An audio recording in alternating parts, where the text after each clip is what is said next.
Minha esposa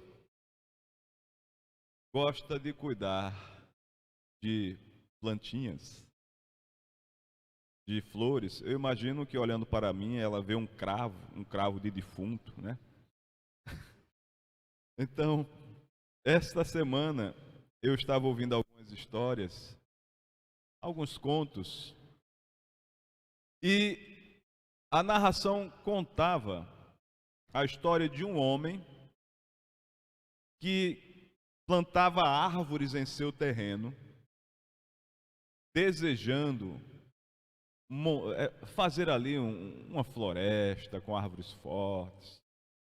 E eu estava escutando aquele conto e pensando no que a minha esposa faz, todo o trabalho que ela tem com as plantinhas. Ela vai lá, coloca água na quantidade certa, se vai viajar, tem uma programação toda. Ela encontra uma mudinha, vai lá, é uma coisa muito bonita. A história que eu escutei dizia que aquele homem fazia diferente com as árvores. Porque a orientação que temos de colocar a água, de não deixar faltar a água, todo o cuidado, ele fazia diferente. Essa história quem conta é a vizinha dele, que também plantava em seu terreno algumas árvores.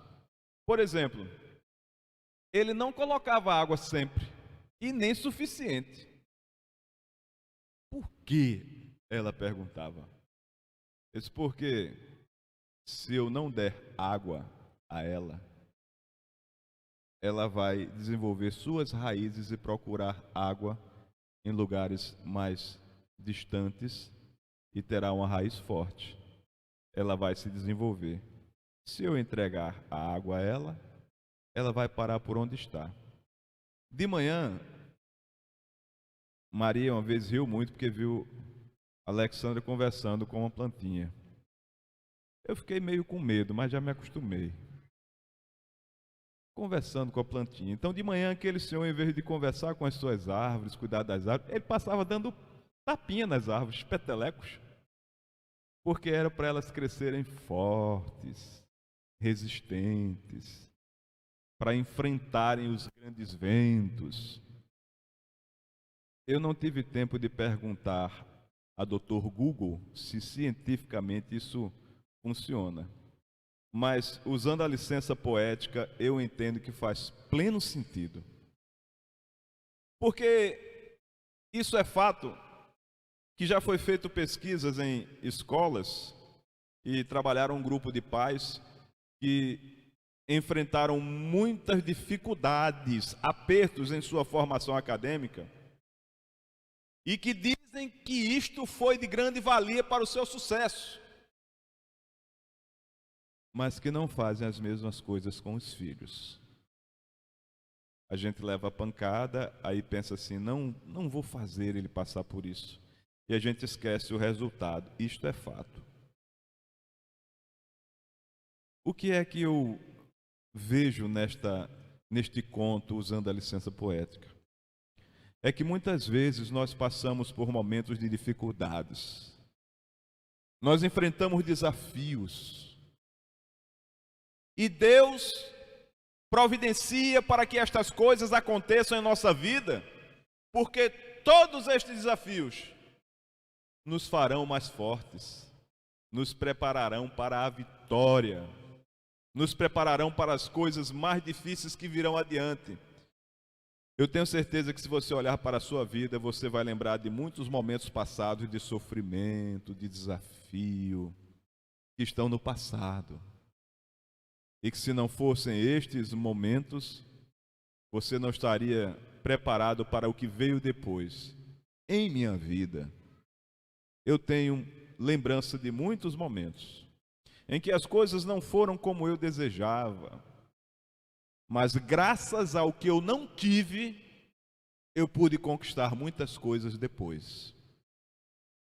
Quando nós não temos nada, estamos muito mais preparados para conquistar, porque não temos mais nada a perder. Tendo a fé, temos tudo que é suficiente. Eu quero conversar com os irmãos hoje sobre as heranças, marcas e as vitórias no Senhor. E eu falei sobre as plantinhas, porque, pense comigo, você tem enfrentado problemas? Em seu redor há alguém que tenta complicar a sua vida ou tem inveja quando vê a sua felicidade? Você já observou como o povo de Deus é perseguido?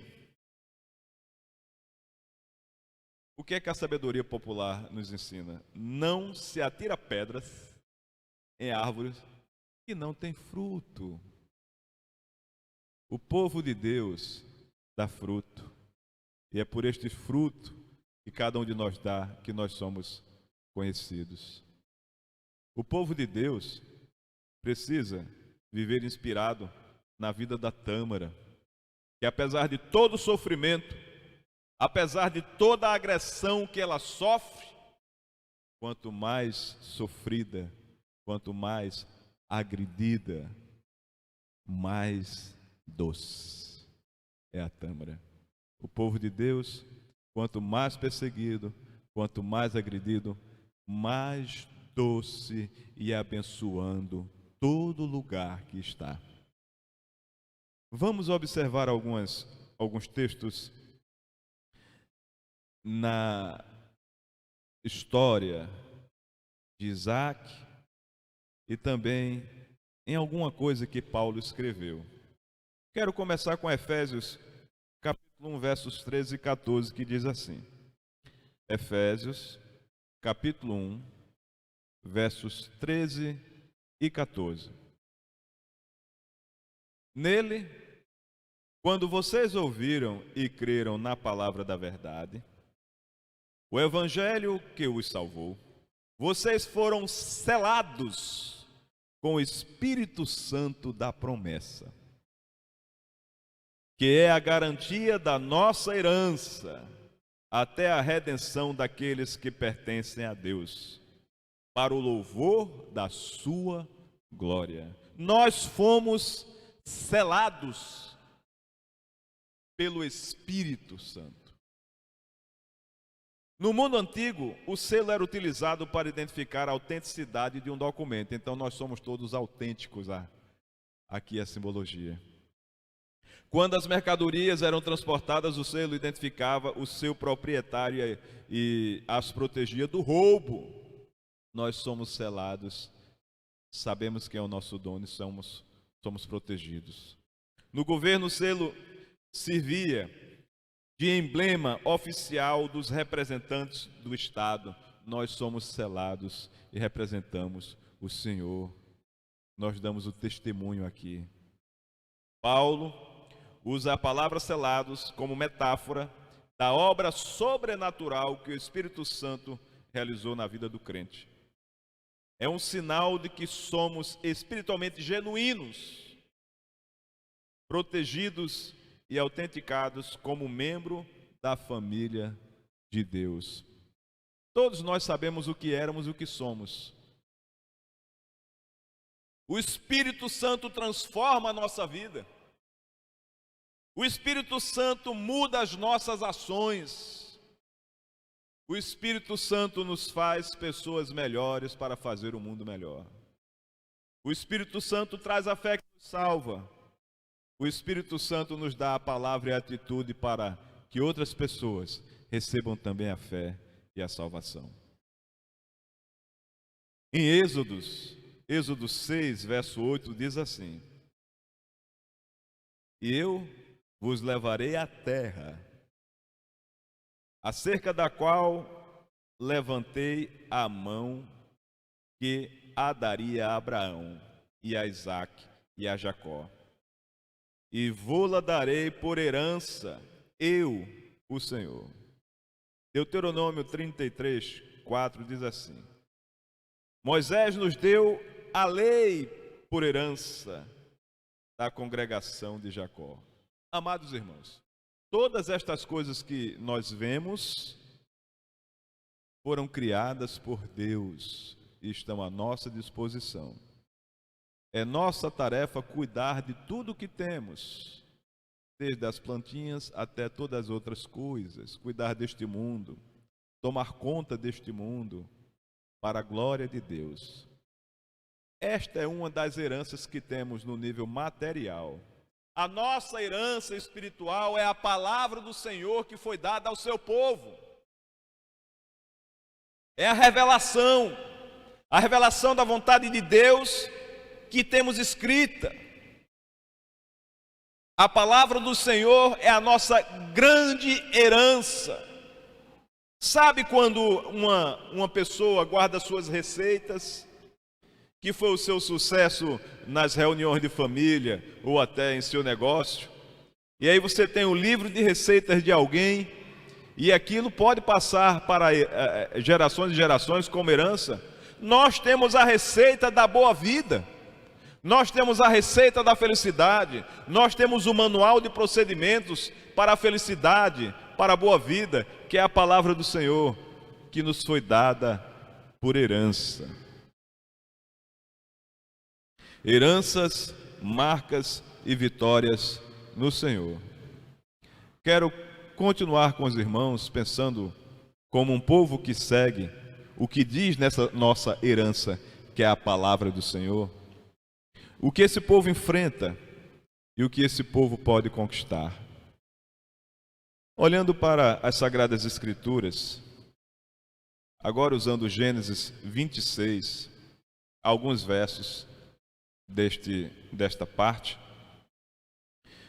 vamos pensar um pouco sobre o que aconteceu na vida de Isaac e o que também pode acontecer na nossa realidade. Gênesis 26, lendo agora versos de 1 a 6. Gênesis 26, versos de 1 a 6.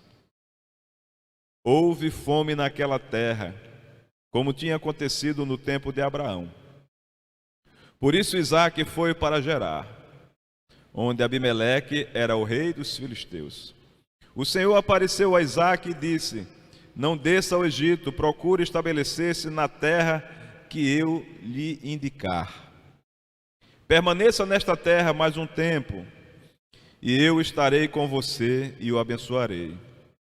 Porque a você e a seus descendentes darei todas estas terras e confirmarei o juramento que fiz ao seu pai Abraão. Tornarei seus descendentes tão numerosos como as estrelas do céu, e lhes darei todas estas terras, e por meio da sua descendência, todos os povos da terra serão abençoados. Porque Abraão me obedeceu e guardou meus preceitos, meus mandamentos, meus decretos e minhas leis. Assim, Isaque ficou em Gerar. Isaque obedeceu. O Senhor disse: fique onde estás, fique na terra que eu vou indicar, eu vou cuidar de tudo, eu cumprirei a minha promessa. Todos os povos serão abençoados pela descendência dele. Quando o povo de Deus é obediente ao que as Sagradas Escrituras dizem, quando o povo de Deus caminha no centro da vontade de Deus, quando o povo de Deus segue tudo o que o Senhor determina sem buscar as suas próprias preferências, todo lugar que o povo de Deus estiver é lugar abençoado. O povo de Deus abençoará todos os povos, à medida que nós, povo de Deus, seguirmos exatamente aquilo que o Senhor mandar. Nem para um lado, nem para o outro, mas no centro da vontade de Deus. Eu vejo que o Senhor diz a Isaque que honrará as promessas feitas ao seu pai. Vejo que, como Abraão, Isaque também foi muito obediente. Mas a natureza humana é assim. Apesar de todo o nosso esforço, nem sempre conseguimos fazer aquilo que é o ideal, que é o perfeito. E assim, na caminhada da vida, a gente comete erros que nos levam ao fracasso, ou a gente acerta e caminhamos para a vitória e influenciamos a vida de pessoas também para a vitória. Isto abre espaço para uma reflexão e uma preocupação. Amados, o que temos feito todos os dias em nossa vida, em todos os lugares que estamos? A nossa palavra é de fé e confiança no Senhor, de obediência, de esperança? Ou é uma palavra, é uma postura derrotista, fracassada, como quem deposita somente em si mesmo a confiança da vitória? Às vezes a gente busca alguns caminhos como defesa. É da natureza humana, às vezes, procurar tirar vantagem, evitar o prejuízo. É da natureza humana.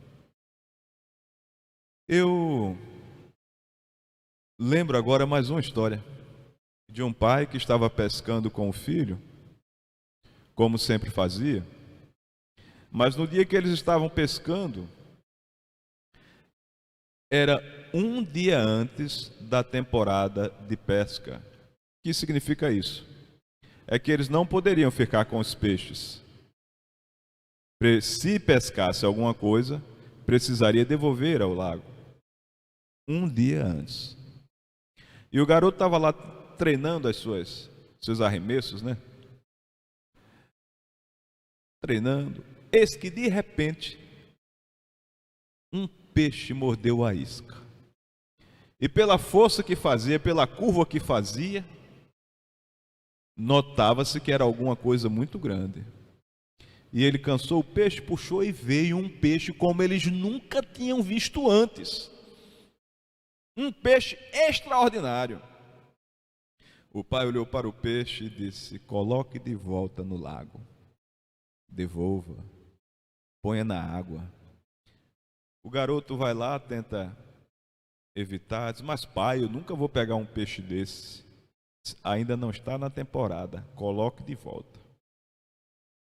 O garoto viu pela firmeza do pai que aquilo não mudaria, que aquela era a decisão e que o pai não mudaria.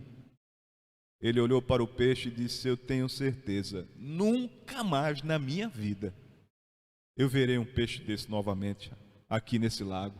Nunca mais na minha vida eu vou ter a oportunidade de pescar um peixe deste. E jogou o peixe de volta. Ele estava certo, nunca mais ele viu um peixe daquele, nunca mais pescou um peixe daquele. Mas na caminhada da vida, em sua profissão, aquele peixe muitas vezes apareceu na sua vida.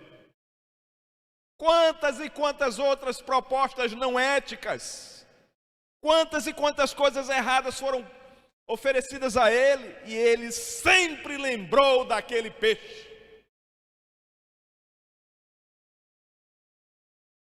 E não quis ficar com ele. Quando a gente ensina o que é certo através dos nossos atos, nós ajudamos a todos. É o nosso filho, é o nosso discípulo, é o nosso colega de trabalho, é quem está acima de nós na hierarquia em algum lugar que estejamos, onde quer que estivermos. Quando nós fazemos o que é certo, contribuímos para que as pessoas entendam que também podem fazer. Senge, pensando no mundo corporativo explica que as organizações pensem assim: as empresas são ambiente de aprendizado. A gente faz as coisas como a gente vê que dá certo. Quando não funcionar mais, a gente procura outra alternativa. Lembra a história de, sempre foi assim? Enquanto dá certo, ninguém muda. Enquanto dá certo, ninguém muda. Quando você vê que não funciona, aí você procura uma outra alternativa. A igreja, como grupo, também tem a mesma coisa. Faz a coisa do mesmo jeito. Nós, seres humanos, membros das igrejas, fazemos as coisas do mesmo jeito, enquanto dá certo. E assim a gente pode correr o risco de fazer ou continuar fazendo alguma coisa que no passado alguém fez e resolveu o problema. Deu certo e sigamos. A gente fala de heróis da fé e é um exagero, porque não tem herói. Ninguém é perfeito. Ninguém tem superpoder. Toda a glória, toda a honra, todo poder é do Senhor. E os mais perfeitos personagens bíblicos, em suas histórias, eles cometem erros. Com exceção de Samuel, que eu não conheço o erro na vida de Samuel, e ele desafia em seu final quem traga o erro, e até hoje ninguém apareceu para dizer o erro de Samuel. Mas Abraão. Amados, a vida é maior do que qualquer preceito. Então, Abraão preocupou-se com sua vida quando disse que sua esposa não era sua esposa. Ok. Isaac fez o quê? A mesma coisa. A mesma coisa. Viu fazer, então eu vou fazer assim. Para a época, isso é incrível. Porque a mulher, se ele diz que não é sua esposa e que o outro ia aproximar-se dela, imagine quanta coisa ele poderia fazer com a esposa de Abraão, de Isaac. Mas apesar do amor que eles tinham, para aquela época, a mulher era sinal de prosperidade e riqueza, como quem hoje teria um carro, uma casa, uma fazenda. Notem, quando a gente vê na Bíblia, fulano tinha tantas esposas, para a nossa realidade a gente pensa assim, nossa, que exagero, para que isso? Mas eles querem dizer assim, ele era muito rico, porque foi muito dote dado, para cada uma daquelas ele criou uma casa, era sinal de prosperidade. Então, a presença da mulher na vida do homem é sempre sinal de prosperidade. Vejam, que coisa maravilhosa. O homem prospera quando tem uma mulher. Hoje, se tiver mais de um, ele começa a ir embora. Naquela época, quanto mais, então mais ele demonstrava riqueza. Por isso que Isaac chega lá e diz, é minha irmã. Fica aí com minha irmã, quiser ser meu cunhado, para escapar da morte, vale a pena. Tenho certeza que nenhum dos namorados e maridos aqui entregaria a namorada, a noiva, a esposa a qualquer um para preservar a sua vida. Nenhum de nós desejaria viver com esta lembrança. Acredito que todos nós colocaríamos a testa na frente da bala para livrar a mulher que amamos. Porque este é o nosso momento, este é o nosso contexto. Então aquela velha prática não se aplica mais. Esta solução de dizer é minha irmã não se aplica mais. É necessário correr o risco, é necessário defender, é necessário colocar-se adiante, é necessário enfrentar, e assim muitas outras coisas na Bíblia. Haverá quem procure dizer, mas naquela época fizeram desse jeito. Sim, naquela época. Hoje, de nós, é exigido muito mais coragem, muito mais prova, muito mais obediência. Por quê? Porque a humanidade, ao longo de tanto tempo, já viveu muitos mais desafios, já foi muito mais vitoriosa e é para ter uma raiz muito mais arraigada no Senhor. Irmãos, nós temos milagres citados na Bíblia, mas cada um de nós, se observar, ao acordar já é um milagre por tudo que enfrentamos. Cada criança que nasce é prova de que Deus não desiste da humanidade, porque senão Ele parava que a gente se multiplicasse. Deus continua trabalhando em nosso favor e nós precisamos demonstrar a esse Deus toda fidelidade, todo respeito todo compromisso, principalmente quando ninguém está olhando. Na história, o pai detalha que o garoto olhou para um lado, olhou para o outro e pensou: ninguém está me vendo com esse peixe. Já é amanhã, que tal ficar? Fazer o que é certo sempre, mesmo quando ninguém estiver olhando. O Senhor nos acompanha, o Senhor conhece o nosso coração, o Senhor vê os nossos atos em todos os momentos. O que nós temos feito? Como temos resolvido as nossas crises? Como temos planejado o nosso futuro? Onde temos colocado a nossa esperança? Quem nós acreditamos que irá nos defender nos momentos mais difíceis? Será que o Eterno permitirá que um dos seus filhos sofra sem um propósito? Eu tenho certeza que não. Assim, Isaac errou como seu pai, mas graças ao Eterno, Isaac também aprendeu o melhor com seu pai e obedeceu. Quando nós damos o testemunho da obediência, o outro verá que é possível também obedecer. Seguindo, Isaac formou lavoura naquela terra e no mesmo ano colheu a 100 por 1, porque o Senhor o abençoou.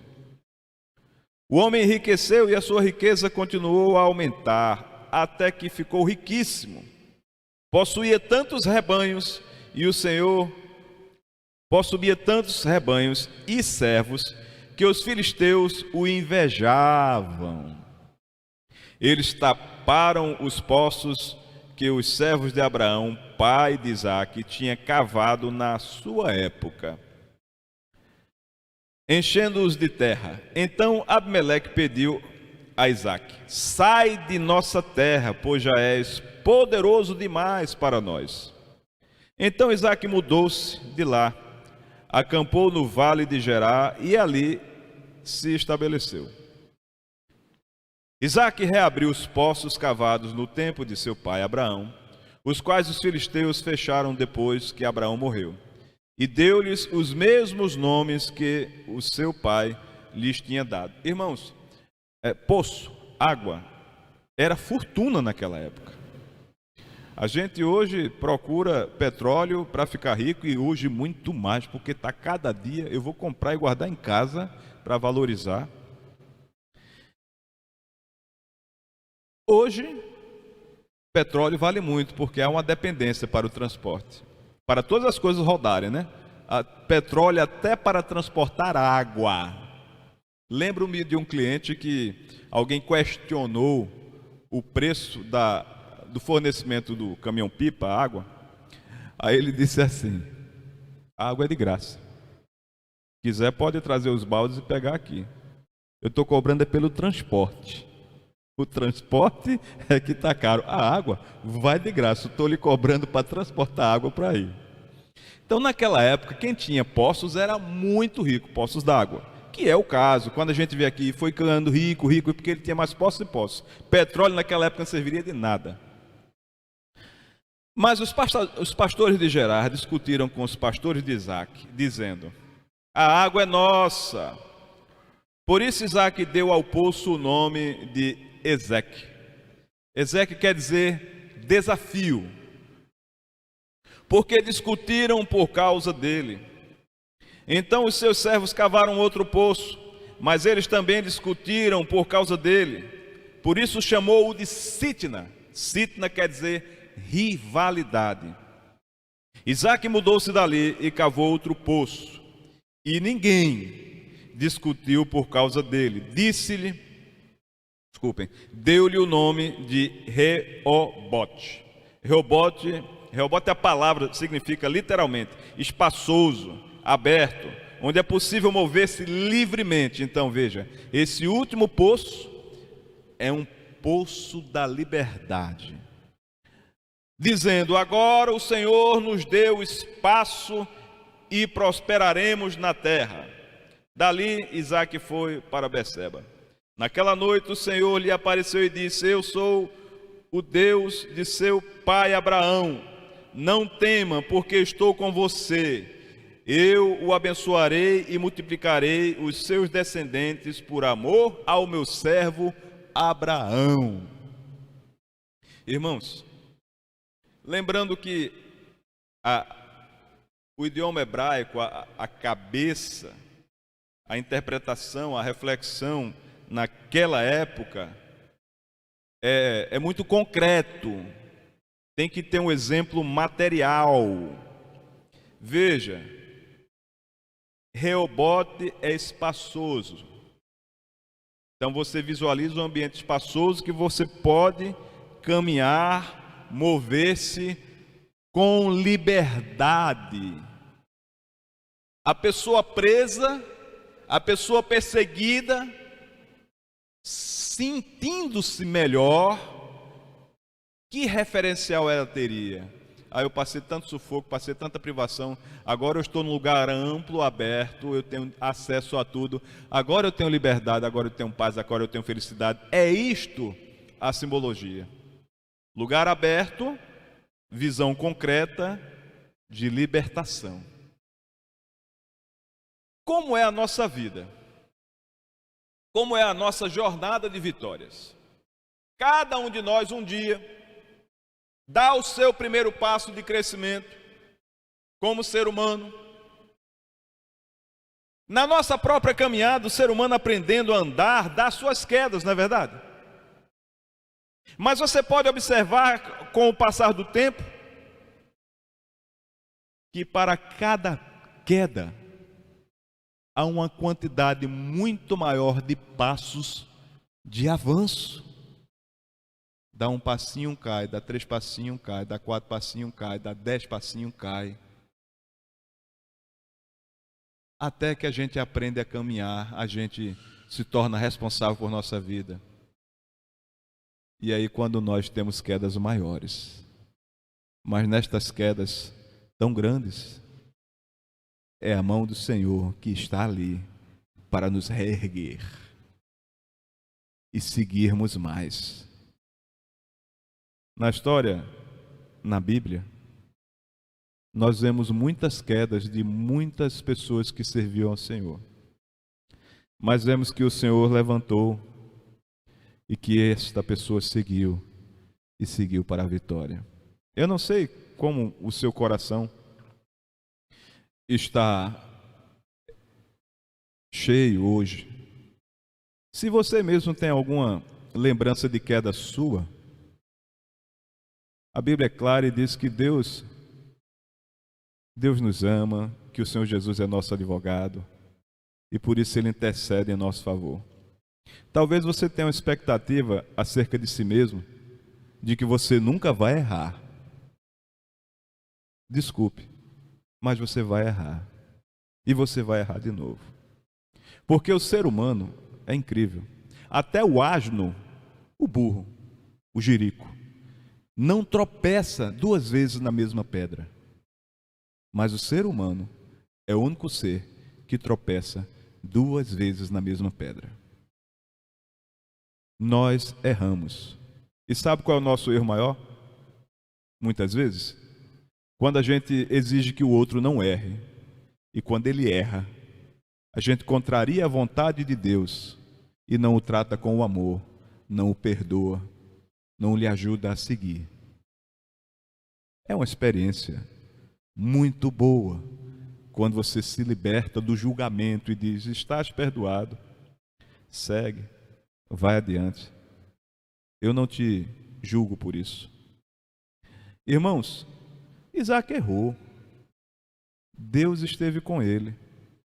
Errou? Sim, errou. Mas Isaque acertou. E Deus esteve com ele, no erro e no acerto. Isaque obedeceu. Então a caminhada da vida da gente é assim. Se você dá um passo adiante, obediente, virão as pedras. Viram as pedras porque você dará frutos e ótimos frutos para a glória do Senhor. Então virá o desafio, porque em cada sonho que temos, a gente sabe que vai ter dificuldade, vai aparecer uma dificuldade, algo que vai nos impedir de alcançar aquele sonho imediatamente. Mas aí Isaac acertou, porque Isaac perseverou. E ele seguiu para mais um poço, ele fez mais uma tentativa, buscando o que era necessário para seguir a sua caminhada. E aí veio a rivalidade, porque quando a gente vence o primeiro passo, o primeiro desafio, e a gente persevera, a gente vai em frente, e lá na frente, o nosso sucesso causará incômodo àquele que está do outro lado. O inimigo. A Bíblia diz que o inimigo foi lá e atrapalhou a vida de Jó, que era um homem íntegro e reto. Por que ele não foi atrapalhar a vida do maior pecador que existia na época? Porque aquele amado pecador não sentiria como a sua vida estava difícil. Qualquer coisa pior para ele, pouco valia.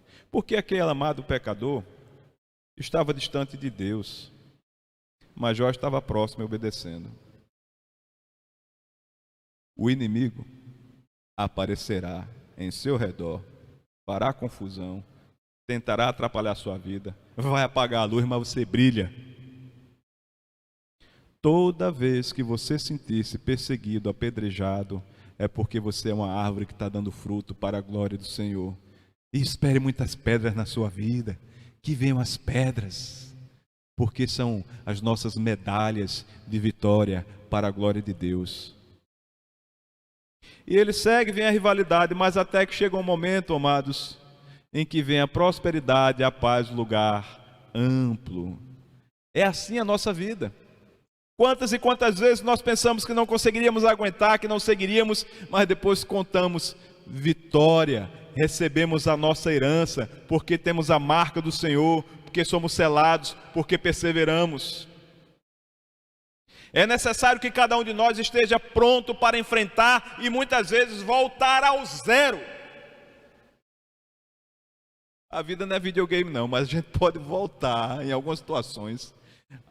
Sentir-se assim, puxa vida, eu já avancei tanto e agora eu estou nesse estágio zero novamente.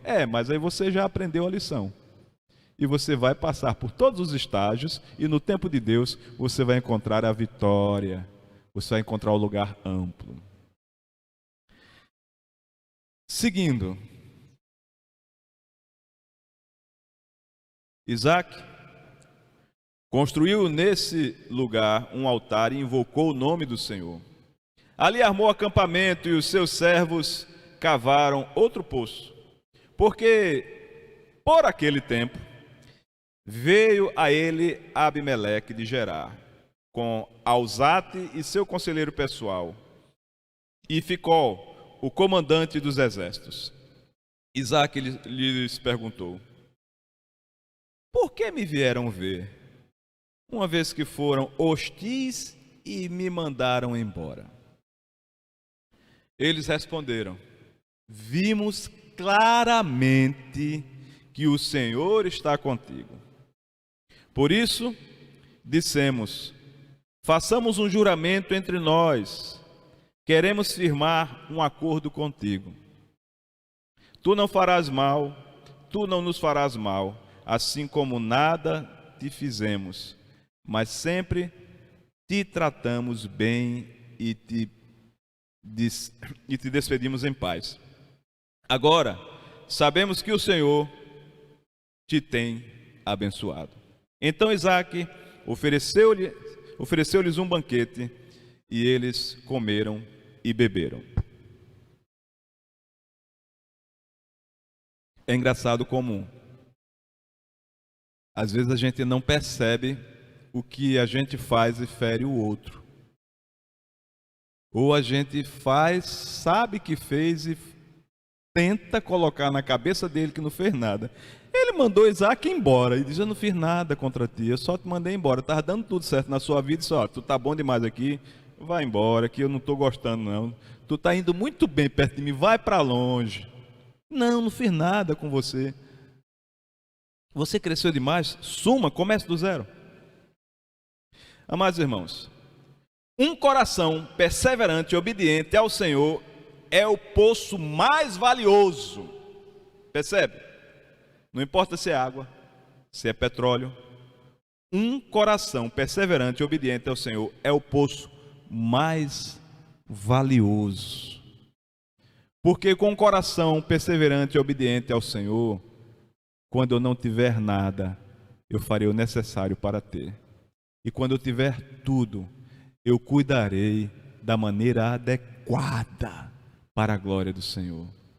Isaac seguiu aqui o que diz em Levítico 19:18.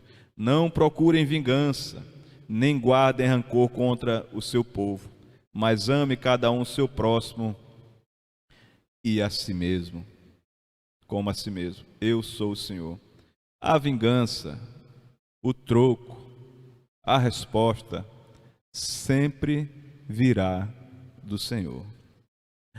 A gente caminha, a gente enfrenta os desafios, nós somos selados, nós temos herança.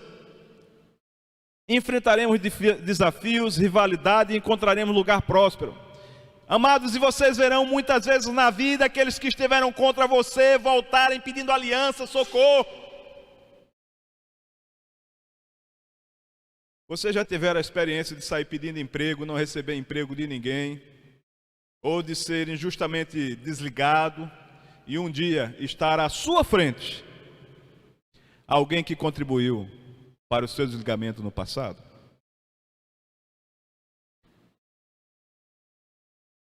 Nós precisamos estar preparados para duas coisas na vida, pelo menos. Para a vitória, e preparar-se para a vitória implica em muita preparação, sacrifício e buscar lá nas regiões mais profundas a água. E para o sucesso. E aquele que tem o sucesso verdadeiro, tudo que faz, apesar do seu sucesso, é para a glória de Deus. Ele poderia aqui destratar as pessoas, ele poderia aqui esquecer as origens. Ou vocês não lembram daquelas histórias de filhos que nascem, que crescem em lares humildes? Quantos e quantos contos nós temos? Eu não conheço nenhum caso real, graças a Deus por isso, mas eu creio na hipótese de, infelizmente, filhos terem vergonha de seus pais.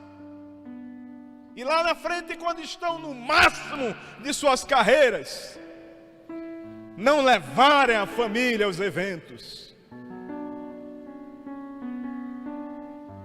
Nenhum de nós deve ter vergonha da sua história. Por isso, cada um de nós deve viver a sua história de modo que aquele que está do seu lado tenha honra em contá-la, fazendo o que é certo, obedecendo. Se eu fosse filho de Isaac, eu não teria orgulho em dizer que ele colocou a minha mãe em sacrifício. Mas eu teria muito orgulho de saber que ele obedeceu ao Senhor. De saber que nações e nações são abençoadas por conta da obediência dele. Todos nós podemos errar. O outro também. Se obedecermos ao Senhor, seremos sempre perseverantes, nos perdoaremos, confiaremos no Senhor para restaurar a nossa vida e a dos outros, perdoaremos aos outros e assim poderemos conviver e celebrar a vitória no Senhor, porque somos selados, porque somos herdeiros e a glória é dele.